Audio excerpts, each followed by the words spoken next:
تیسرا حصہ سبق نمبر 22 نماز کے واجبات، سنن اور مستحبات۔ واجبات نماز سے کیا مراد ہے؟ واجبات جمع ہے واجب کی، اور واجبات نماز ان چیزوں کو کہتے ہیں جن کا ادا کرنا نماز میں ضروری ہے۔ اگر ان میں سے کوئی چیز بھولے سے چھوٹ جائے تو سجدہ سہو کر لینے سے نماز درست ہو جائے گی، اور بھولے سے چھوٹ جانے سے سجدہ سہو نہ کیا یا جان بوجھ کر کسی واجب کو چھوڑ دیا تو نماز کا دہرانا واجب ہوتا ہے۔ واجبات نماز کتنے ہیں؟ واجبات نماز 26 ہیں۔ پہلا، تکبیر تحریمہ میں لفظ اللہ اکبر کہنا۔ دوسرا، الحمد شریف پڑھنا۔ تیسرا، فرض نماز کی پہلی 2 رکعات میں اور واجب اور سنت اور نفل کی ہر رکعت میں سورہ فاتحہ کے بعد ایک چھوٹی سورت یا ایک بڑی آیت یا 3 چھوٹی آیتیں پڑھنا۔ چوتھا، فرض نماز کی پہلی 2 رکعتوں کو قرات کے لیے مقرر کرنا۔ پانچواں، الحمد شریف کا سورت سے پہلے ہونا۔ چھٹواں، قرات سے فارغ ہوتے ہی رکوع کرنا۔ ساتواں، ایک سجدے کے بعد دوسرا سجدہ کرنا۔ آٹھواں، تعدیل ارکان یعنی رکوع، سجود، قومہ، قعود اور جلسے میں کم از کم ایک بار سبحان اللہ کہنے کی مقدار ٹھہرنا۔ نواں، قومہ یعنی رکوع سے سیدھا کھڑا ہونا۔ 10واں، جلسہ یعنی 2 سجدوں کے درمیان سیدھا بیٹھنا۔ 11واں، قاعدہ اولا یعنی 3 اور 4 رکعت والی نماز میں 2 رکعتوں کے بعد تشہد کی مقدار بیٹھنا اگرچہ نماز نفل ہو۔ 12واں، دونوں قاعدوں میں پورا تشہد پڑھنا۔ 13واں، لفظ السلام 2 بار کہنا۔ 14واں، وتر میں دعائے قنوت پڑھنا اور تکبیر قنوت کہنا۔ 15واں، عید الفطر اور عید الاضحیٰ کی ہر 6 تکبیر کہنا اور ان میں دوسری رکعت کی تکبیر، رکوع اور تکبیر کے لیے لفظ اللہ اکبر ہونا بھی واجب ہے۔ 16واں، ہر جہری نماز، فجر، مغرب، عشاء، جمعہ، عیدین، تراویح اور وتر رمضان میں امام کا آواز سے قرات کرنا اور غیر جہری نمازوں یعنی ظہر، عصر وغیرہ میں امام کا آہستہ پڑھنا۔ 17واں، امام جب قرات کرے بلند آواز سے ہو خواہ آہستہ، اس وقت مقتدی کا چپ رہنا۔ 18واں، قرات کے سوا تمام واجبات میں امام کی پیروی کرنا۔ 19، آیت سجدہ پڑھی ہو تو سجدے تلاوت کرنا۔ 20واں، نماز میں سہو ہوا ہو تو سجدے سہو کرنا۔ 21واں، ہر واجب و فرض کا اس کی جگہ پر ہونا۔ 22واں، رکوع کا ہر رکعت میں ایک ہی بار ہونا۔ 23واں، سجود کا ہر رکعت میں 2 ہی بار ہونا۔ 24واں، فرض، وتر اور سنت موقدہ میں قاعدہ اولا میں تشہد پر کچھ نہ پڑھنا۔ 25واں، دوسری رکعت سے پہلے قاعدہ نہ کرنا اور 4 رکعت والی نماز میں تیسری پر قاعدہ نہ ہونا۔ 26واں، 2 فرض یا 2 واجب یا واجب و فرض کے درمیان 3 تسبیح کی مقدار وقفہ نہ ہونا۔ سنن نماز سے کیا مراد ہے؟ سنن جمع ہے سنت کی، اور نماز کی سنتیں وہ چیزیں ہیں جو رسول اللہ صلی اللہ تعالی علیہ وسلم سے ثابت ہیں۔ ان کی تاکید فرض اور واجب کے برابر نہیں، اس لیے نماز میں اگر کوئی سنت چھوٹ جائے تو نماز ہو جاتی ہے اور سجدہ سہو واجب نہیں ہوتا، مگر جان بوجھ کر کسی سنت کو چھوڑ دینا بہت بری بات ہے، اور کسی سنت کی توہین سخت گناہ بلکہ کفر ہے۔ نماز میں کتنی سنتیں ہیں؟ نماز میں 29 سنتیں ہیں۔ تکبیر تحریمہ کے لیے ہاتھ اٹھانا، ہاتھوں کی انگلیاں اپنے حال پر کشادہ اور قبلہ رخ رکھنا، بوقت تکبیر سر نہ جھکانا، تکبیر سے پہلے ہاتھ کا اٹھانا، یوں ہی تکبیر قنوت اور تکبیرات عیدین میں کانوں تک ہاتھ لے جانے کے بعد تکبیر کہے، اور ان کے علاوہ کسی جگہ نماز میں ہاتھ اٹھانا سنت نہیں ہے۔ امام کا بقدر حاجت بلند آواز سے اللہ اکبر اور سمیع اللہ لمن حمدہ اور سلام دوسری تکبیریں کہنا۔ بعد تکبیر فوراً ناف کے نیچے ہاتھ باندھ لینا۔ ثنا یعنی سبحانک اللہم پڑھنا۔ تعوذ یعنی اعوذ باللہ من الشیطان الرجیم پڑھنا۔ سورہ فاتحہ کے ختم پر آمین کہنا۔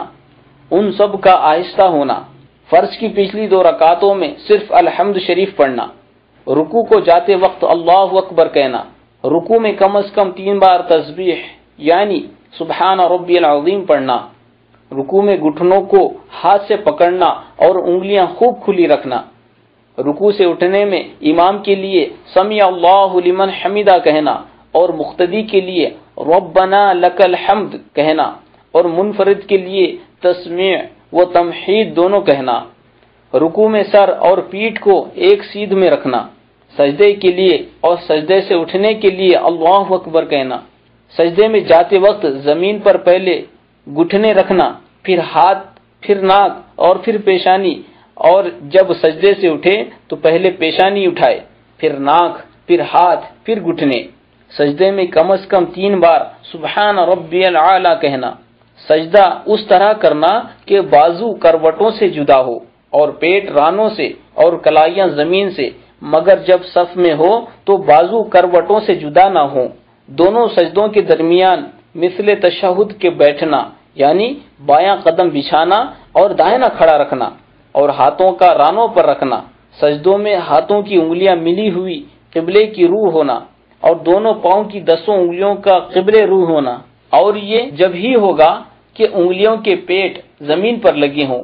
दूसरी रकात के सजदों से फारिग होने के बाद बायां पांव बिछाकर दोनों सुरैन उस पर रखकर बैठना और दाहिना कदम खड़ा रखना कि उसकी उंगलियां किबले रुख रहें और हाथ की उंगलियों को उनकी हालत पर छोड़ना यूं कि उनके किनारे घुटनों के पास रहें।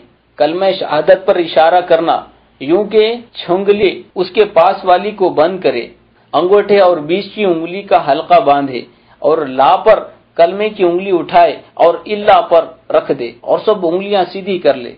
बाद तशहुद दूसरे कायदे में दुरूद शरीफ पढ़ना और नवाफिल के कायदे उला में भी दुरूद शरीफ पढ़ना मसनून है। दुरूद शरीफ के बाद अपने और अपने वालिदैन और मुसलमान उस्तादों और आम मुसलमानों के लिए दुआ करना। फिर पहले दाएं तरफ फिर बाएं तरफ सलाम फेरना। अस्सलामु अलैकुम व रहमतुल्लाह 2 बार कहना। हर तरफ के सलाम में उस तरफ के मुक्तदियों और करामन कातिबीन और उन फरिश्तों की नियत करना जो उसकी हिफाजत पर मुकर्रर हैं। नमाज के मुस्तहिब्बात क्या क्या है? वो बातें जिनके बजा लाने से नमाज में हुस्न व खूबी आ जाती है मुस्तहिब्बात नमाज कहलाती हैं। मसलन क़याम की हालत में सजदे की जगह पर नजर रखना और रुकू में कदमों की पीठ पर और कायदा और जलसे में अपनी गोद की तरफ और सजदे में नाक की तरफ और सलाम के वक्त अपने कंधों पर नजर रखना। जमाई आए तो मुंह बंद किए रहना और ना रुके तो होंठ दांत के नीचे दबाए और उससे भी ना रुके तो क़याम की हालत में दाहिने हाथ की पुष्ट से मुंह ढांक ले और बाकी हालतों में बाएं की पुष्ट से। और जमाई रुकने का मुजर्रिब तरीका ये है कि दिल में ख्याल करे कि अंबिया अलैहिमुस्सलाम को जमाई नहीं आती। खांसी को अपनी ताकत भर न आने देना। मर्द के लिए तकबीर तहरीमा के वक्त हाथ कपड़े से बाहर निकालना। जब तकबीर कहने वाला हय्या अलल फलाह कहे तो इमाम मुक्तदी सुबका खड़ा होना।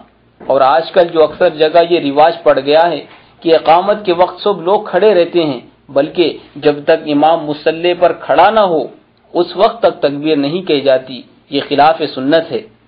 दोनों पंजों के दरमियान क़याम में 4 उंगल का फासला होना। मुक्तदी का इमाम के साथ नमाज शुरू करना।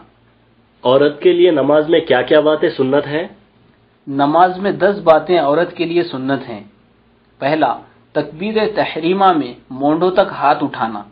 दूसरा, तकबीर तहरीमा के वक्त हाथ कपड़े के अंदर रखना। तीसरा, क़याम में यानी खड़े होने में बाएं हथेली सीने पर छाती के नीचे रखकर उसकी पुष्ट पर दाहिनी हथेली रखना। चौथा, रुकू में घुटनों पर सिर्फ हाथ रखना और उंगलियां कुशादा ना करना। पांचवा, रुकू में सिर्फ इस कदर झुकना कि हाथ घुटनों तक पहुंच जाएं। छठा, पांव झुके हुए रखना, मर्दों की तरह खूब सीधे ना करना। सातवां, सजदा सिमट कर करना, यानी बाजू करवटों से मिला दे और पेट रान से और रान पिंजड़ियों से और पिंजड़ियां जमीन से। आठवां, सजदे में अपने दोनों हाथ बिछा देना। नौवां, कायदे में दोनों पांव दाहिनी जानिब निकालकर बाईं सुरैन पर बैठना। 10वां, कायदा और जलसे में हाथ की उंगलियां मिली हुई रखना।